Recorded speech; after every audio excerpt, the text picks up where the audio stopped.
Chapter 4, The Awakening.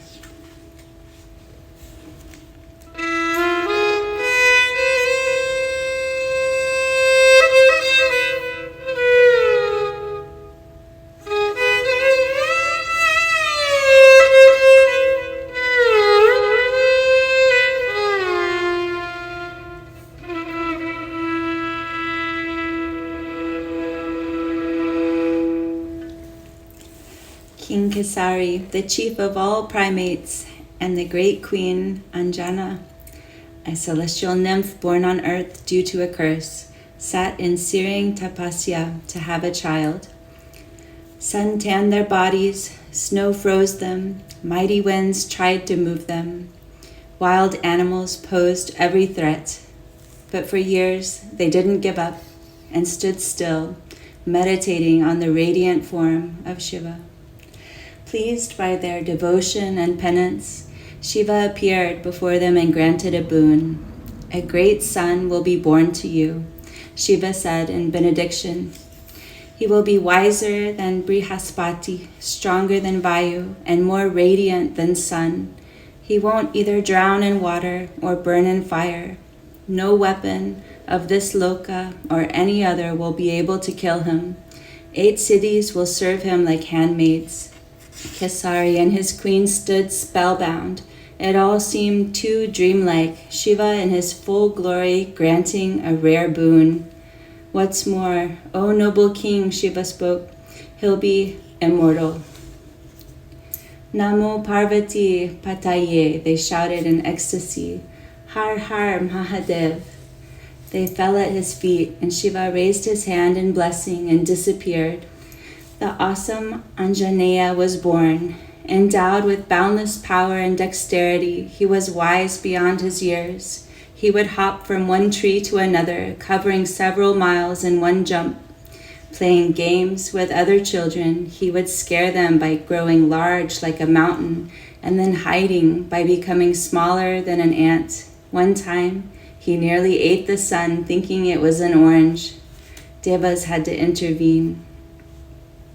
No one and nothing could contain or even stand his limitless energy. He would root giant trees and fling them like they were straws of kusha. This soon became a problem since he started desecrating yagnas and ashrams of great rishis in his childlike mischief.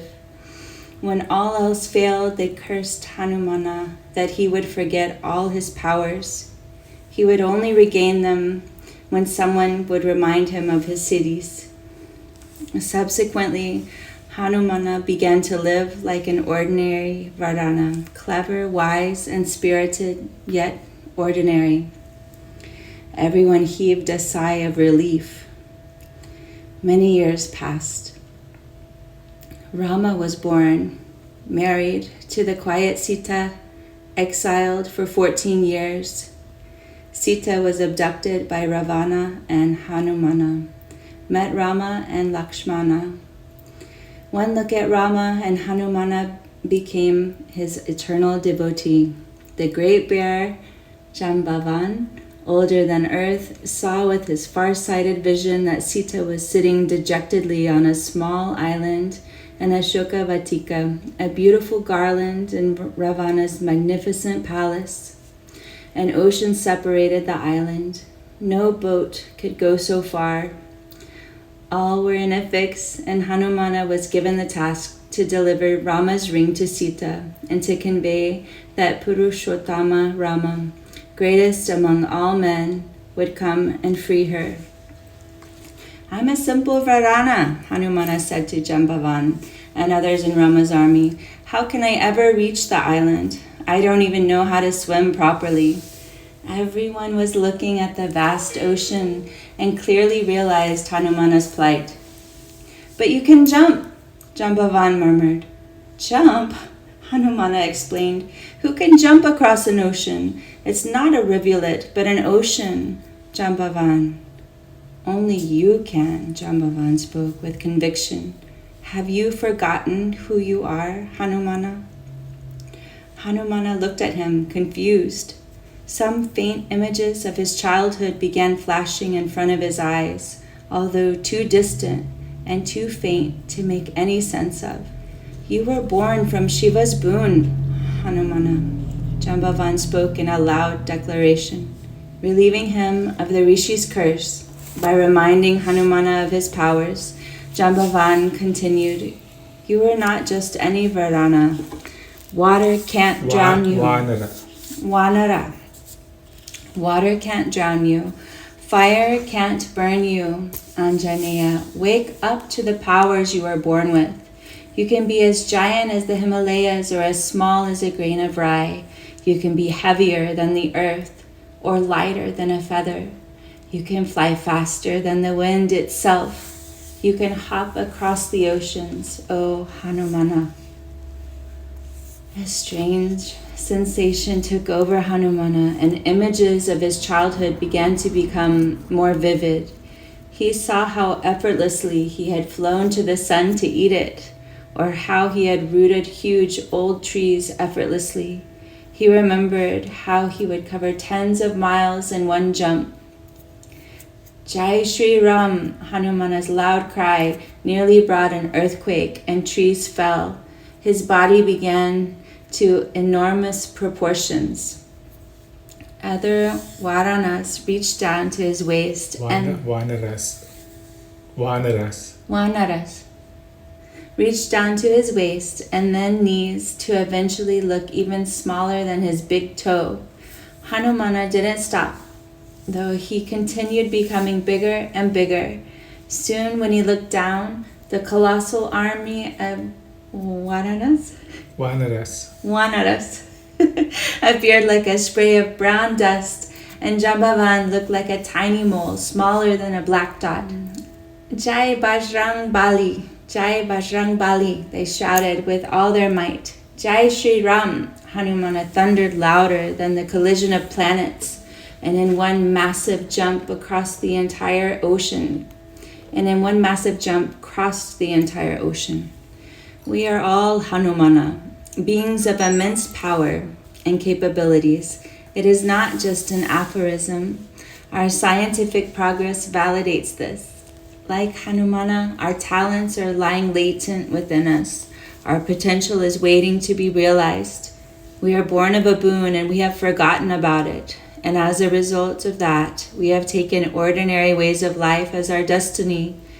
When we get in touch with our reality, our true nature, however, when a Jambavan reminds us of who we really are, we start to grow in our wisdom and conviction. We land on the moon or create supercomputers, then we discover that we are limitless and immeasurable. This is Kundalini in a nutshell. It is your primal energy, the creative force that wakes you up to your own greatness. Like pearls at the bottom of an ocean, it is lying curled up at the base of your spine.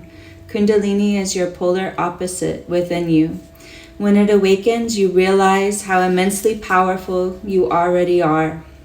You experience how there is a whole universe within you. It is your feminine energy if you are a man, and your masculine energy if you are a woman. It is your passage, your path to eternal fulfillment within you.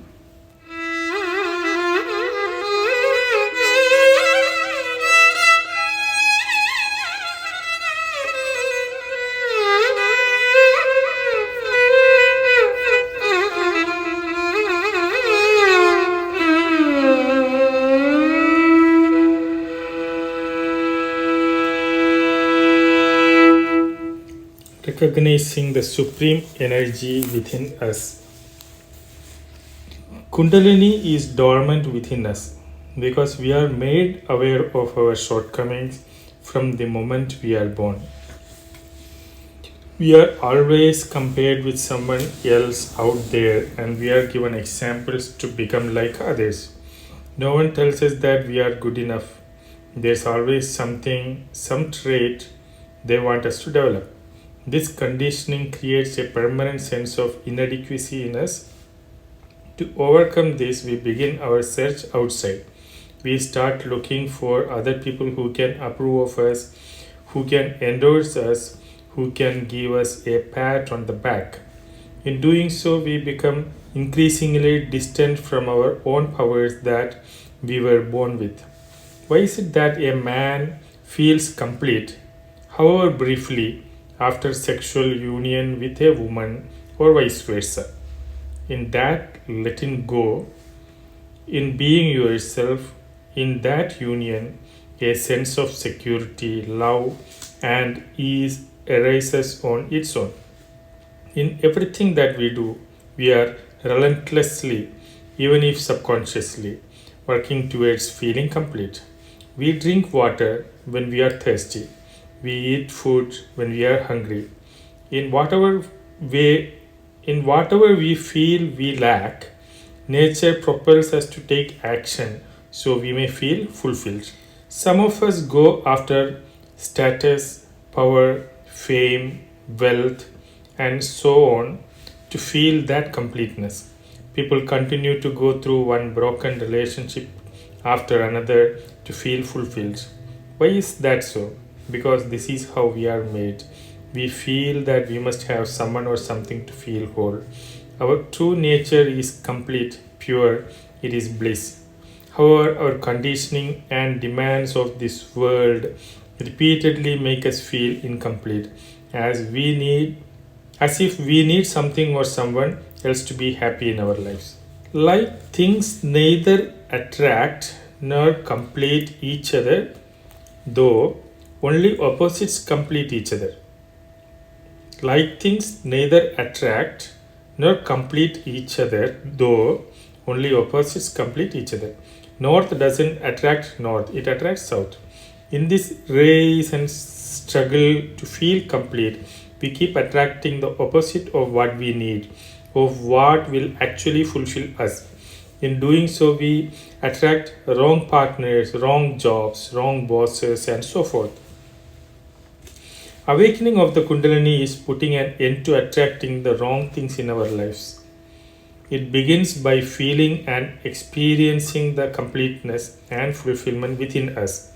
Piercing of the chakras starts with the realization that I am complete, that I have everything within me to be happy, to be fulfilled. It starts by understanding what Kundalini really is.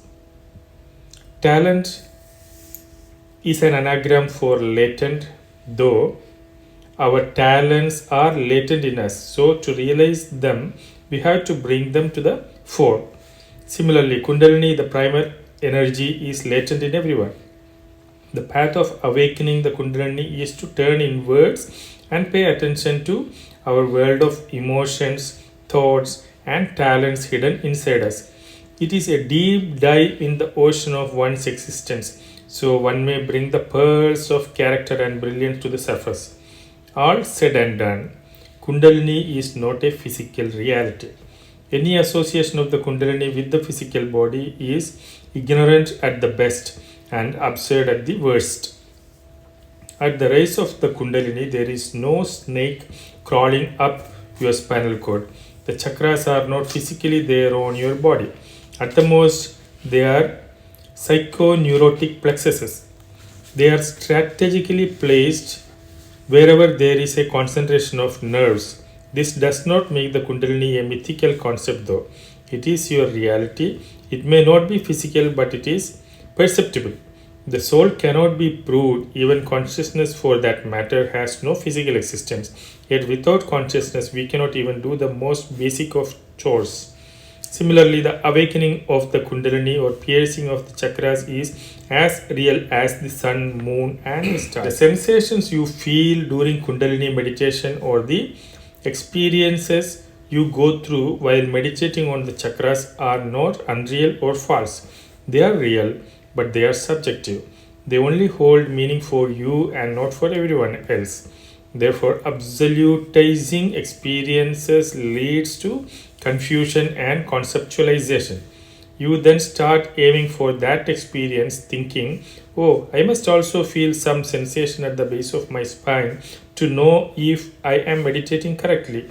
This is distracting and deviating you from the real path of meditating on your chakras. When you sit in a heated room, you don't see the heat, but From the warmth, you know you are in the presence of heat. Similarly, when you start meditating on the chakras, it is only from your experiences and newly gained abilities that you come to know that a transformation is taking place within you. The greatest transformation upon the awakening of the Kundalini is not that you see blinding light, although that can happen and has happened to me on numerous occasions. Or you feel feather light, or you feel highly energetic. These are epiphenomena. This is not the real product. It's more like buttermilk than actual butter. The real transformation upon the awakening of Kundalini is that you shed your old tendencies and negativity like a snake sheds its old skin. You no longer feel angry or flustered over trivial matters, unlike the earlier times. Your emotions and thoughts don't overpower and trample all over you anymore. You begin to gain control of yourself. Supernormal streams of creativity and energy gush forth at the awakening, surprising even you with the talents you never thought you had. There are two more interpretations of this word. The first interpretation is about Kundalini. Kunda refers to a hole, usually round, in the ground that is meant for gathering and preserving water or fire. Pits for sacrificial fire offerings are called kunda. Lin means to be absorbed or attached, and I means energy. There's energy that is lying latent, self-absorbed, in a sort of cavity, a nervous plexus in all human beings. They say Shiva is Shava, dead body, without I. I represents energy. Nothing can exist or function without the presence of energy in it. Nothing. Your creative energy is lying at the bottom because you've lost sight of your true nature. As you turn inward and start to meditate on your true nature, this self-absorbed, slumbering energy begins to rise, and with each hurdle it crosses, you feel more powerful than ever before. The feminine for Kundala. Kundala means a ring or the coil of a rope. Kundalini, the feminine aspect of your latent energy, is lying coiled. You could imagine to passing water through a twisted pipe instead of a straight pipe. Our negative views about ourselves, our emotions and attachments have twisted our passage of Kundalini. It stands wrung. Just like if you scold a small child, he might just curl up in fear and lie in his bed. Kundalini too is curled up and lying down in your root chakra, Muladhara. It is so because we are almost conditioned to be afraid of ourselves. We are afraid of making mistakes or taking decisions. We are even afraid of doing things right. And we want someone else to validate what we have done. In fear, you never sleep with your legs stretched out. You always curl up a bit. Kundalini's natural abode is the sacral chakra, but it has descended and is lying in the root chakra. These two chakras are sex centers, and the greatest guilt most people have in their lives is around their sexual thoughts and acts. Awakening of the Kundalini begins with complete acceptance of who you are so that you may be at ease with yourself. Then you give it attention, meditation, and care.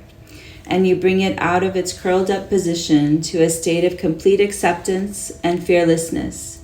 It is no longer remaining latent. It becomes potent, a potent instrument to not only fulfilling your dreams, but also making you feel whole. Therefore, it is called the formless aspect of Devi, no less divine, no less powerful, no less complete than Mother Divine herself. In this chapter, Om Swami begins with the story of Hanuman, the son of Anjana, That's why he is also known as Anjaneya. Do you know the Anjaneya asana, right? Hanuman pose. The name Hanuman came because when he was trying to jump and get hold of the sun, thinking the rising sun in red color, thinking that it's a fruit. Actually, that's so dangerous in the sense the world is going to lose the sun. And I think it was Indra who wanted to stop him because he is taking care of all those things. And with his Vajrayudha, he has a sword made of diamond. It's so sharp and right. He was trying to stop Hanuman, and on his neck he got a mark with that. He was trying to cut his head off. He was trying to chop off, but like because of Shiva's blessings, nothing can harm him. So there was just a mark, which is a Hanu. That's how we came to be known as Hanuman. And I have heard like Hanuman in the story of Ramayana. Rama is there, Sita is there, and Hanuman is a great devotee of Rama. But he was born before, it sounds like, in this story. So Hanuman lived in Rama's heart. He was so dear to him. There are like stories of this relationship continuing in different aeons of time during the different incarnations of Lord Vishnu. In this time, which is the Treta Yuga, which is that time when Rama was living, right? So Hanuman was his assistant, helping him with the fight with the Ravana, the demon. And Hanuman is a symbolic representation of mind. So in another way, we can also interpret the Kundalini as the mind itself. Is the awakening of the Kundalini is awakening of the mind. We barely use the mind in its fullest potential. Very, very meagerly we are using the mind, just sufficient enough to take care of our daily living. But to harness the full potential of the mind is like, you can become as big as you want. You can make your big body bigger, the shariram. You can become very tiny so that no one can see you. You can become invisible. You can be in a different place within a split second. So many possibilities are there. These are all siddhis or powers that you can tap into through the awakening of the mind. So this mind, we think of the mind as something very individual, but it's a super mind. It's there everywhere, by just our brain. Like how the body is a vehicle, the brain is like a transmitter. It can receive and transmit. And we have like so much access to different pranas that we're not aware of or we don't take advantage of. Like the prana of the breath, of the sun, of food, of sound, of all these things. So all this knowledge or wisdom or awareness, the mind encompasses everything. But it's very dormant in a human body. And it just mostly used at the survival level at the base of the spine. So awakening and taking it into higher into the energy centers like the Swadhisthana, Manipuraka, Anahata, the heart center, the throat, into creativity, into psychic faculties, and into self-realization. Once it is taken into that realms, that's when it is fully awakened. It awakens the 1,000 petals of the Sahasrara, right, the crown chakra. And here in this chapter, he is also mentioning about the different chakras and how to take the awareness. So Kundalini meditation, when you move your awareness through these different centers, so awareness is like a torchlight. If the room is dark and when the light comes, it's lit and you can see clearly what is there. Otherwise it's just dark. So same is the situation, like it's all dark, we are all ignorant.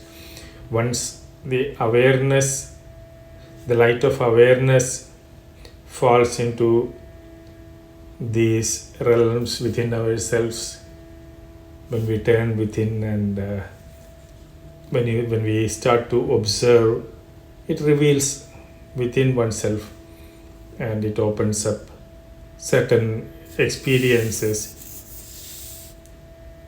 which Om Swami mentions here, like you cannot generalize it. The person, it can vary from person to person, and you can't compare it with anyone else's experience. Or attached to your own experience even.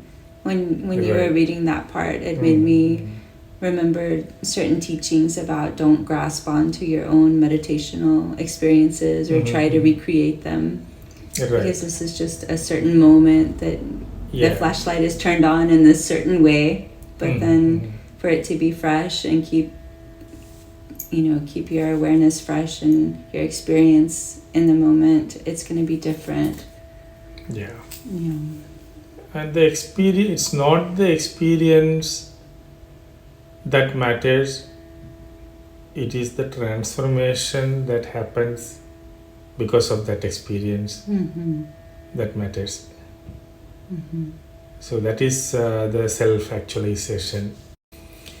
I think that is pretty much the chapter covers. Is there anything else you want to point out? I was just thinking about when we were talking about Hanumana and that he was born before Rama.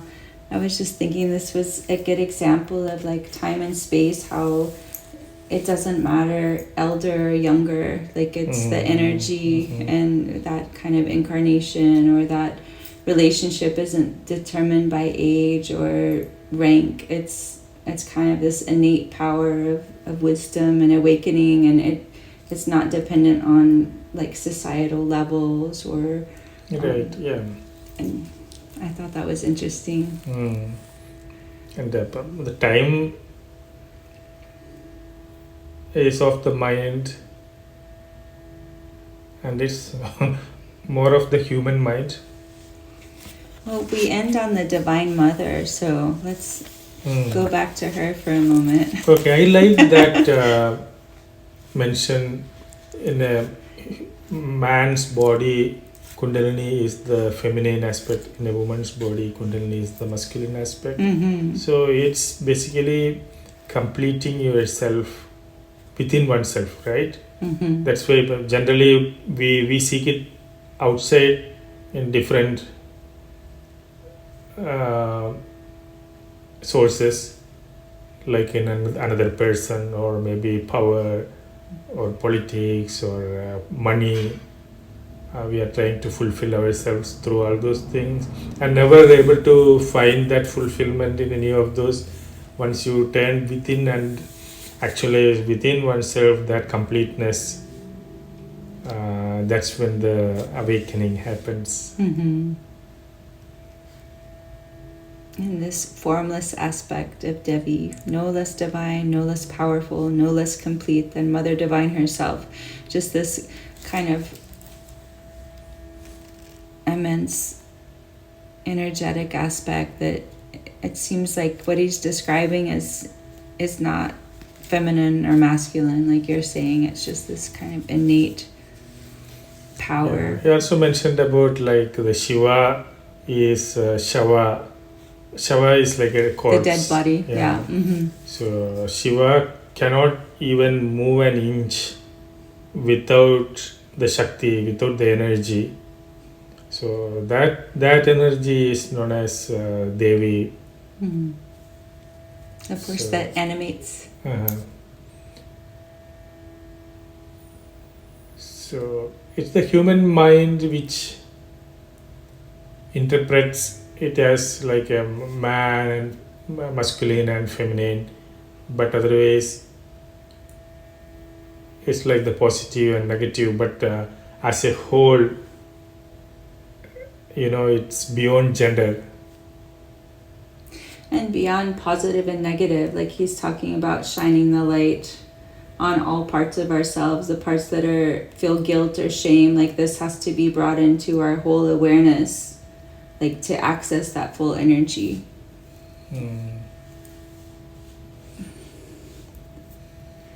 To get past any kind of limiting aspects or things that keep us from accessing that divine energy, because it's all concepts. So we're trying to get beyond that and have our mind tap into that innate energy. Yeah, there is a Sanskrit verse in Saundarya Lahari where Shankaracharya, the author, describes about this phenomenon. He says, Shiva Shaktya Yukto Yadi Bhavati Shaktaha Prabhavitam Nache Devo Devam Na Khalu Kushalaha Spanditumapi. The Shiva is not even able to pulsate without the energy of the Devi or the Kundalini.